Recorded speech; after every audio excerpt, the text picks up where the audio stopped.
የጠፋ በግ አዳምን የፈለገው ባገኘው ጊዜ የተሸከመው እውነተኛ ጠባቂያችን ክርስቶስ ከአንቺ የተወለደ እመቤቴ ማርያም ሆይ ደስ ይበልሽ። እግዚአብሔር በደል የጣላት የሐሰት የሚጎዳ ማሰሪያ ባንቺ የተቆረጠላት እመቤቴ ማርያም ሆይ ደስ ይበልሽ። እግዚአብሔር በብሩ ደመና ተጭኖ መጥቶ በማኅፀንሽ አደረ። እመቤቴ ማርያም ሆይ ደስ ይበልሽ። በቅዱሳን ነቢያት በቅዱሳን መላእክት አድሮ የሚኖር ከአንቺ ተወልዶ የተገለጸልን እመቤቴ ማርያም ሆይ ደስ ይበልሽ። አብ ከመንፈስ ቅዱስ ጋር የምንሰግድለት ቃል የሚባል እግዚአብሔር በአንቺ ባህሪ ከአንቺ ወለድ ዘንድ የወለደሽ እመቤቴ ማርያም ሆይ ደስ ይበልሽ። ለምእመናን ወንጌልን የማስተምርልን የጌታ እናቱ እመቤቴ ማርያም ሆይ ደስ ይበልሽ።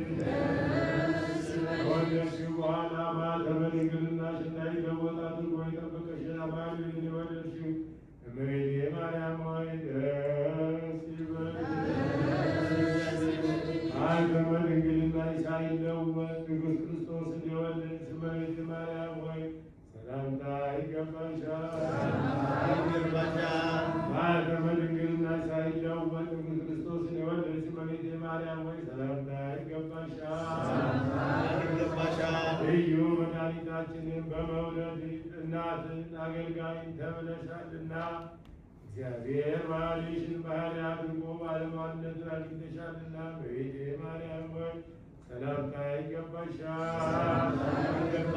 እኛ ከምንወደው እሱ ከሚወደን ልጅሽ ኃጢአታችንን ያስተሰርይልን ዘንድ ለምኝልን።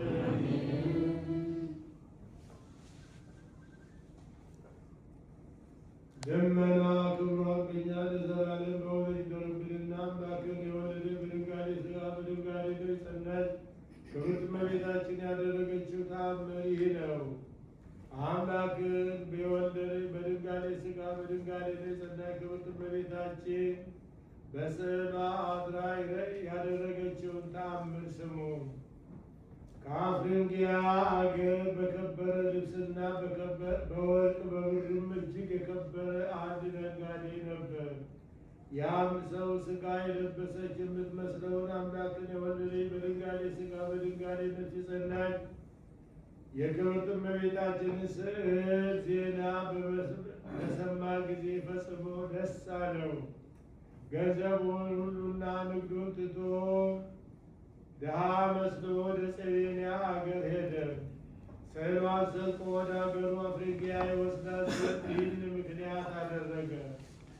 ስዕሊቱን አግኝቶ ወደ አገሩ ይወስዳት ዘንድ የተጠረገ መንገድን ሲያገኝ ደጅ እየጠና እመቤታችንን በጸቤንያ የተሰራችውን ቤተ ክርስቲያንንም 2 ዓመት ያህል ሲያገለግል ኖረ። እመምኔቱ ግን የመነኮሳት በር በፍጹም ትጋት ትጠብቅ ነበር። አፍሪንጊያም ስዕሊቱን ይወስዳት ዘንድ እንዳልተቻለ ባወቀ ጊዜ ሾተል ይዞ እጁን በመስኮት አዝልቆ ከስዕል የሥጋ ቁራጭ ያህል ቆረጠ። ያን ጊዜ ከስዕል ደም ወጣ። እሱም የሥጋ ቁራጭ ያህል ይዞ ወጥቶ ተሰወረ።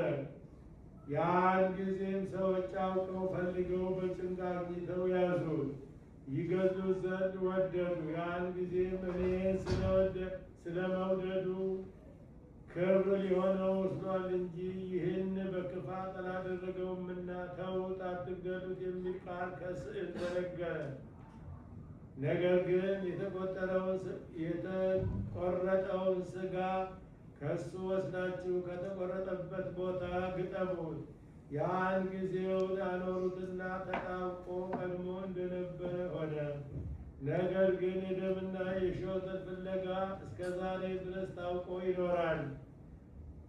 በአርያም ለሚመሰገን አምላክም በወለደ በድንጋሌ ሥጋ በድንጋሌ ነፍስ በጸናች በክብርት እናቱ እመቤታችን አማላጅነትን ታምራትን ገልጻ ለእግዚአብሔር ምስጋና ይገባል። ልመና ክብሯን በእውነት በእኛ ላይ ይደርብን። በሰላም እንዳሳደረን በሰላም ያውልን። የተባረከ የተቀደሰ ቀን ያድርግልን። ከክፉ ነገር ሁሉ ይጠብቀን። ሁላችንም ሰላሙን ይስጠን። ሀገራችን ኢትዮጵያን ይጠብቃል። ከክፉ ነገር ሁሉ ይሰውራል። እኛንም በያለንበት ይጠብቀን። አቡነ ዘበሰማያት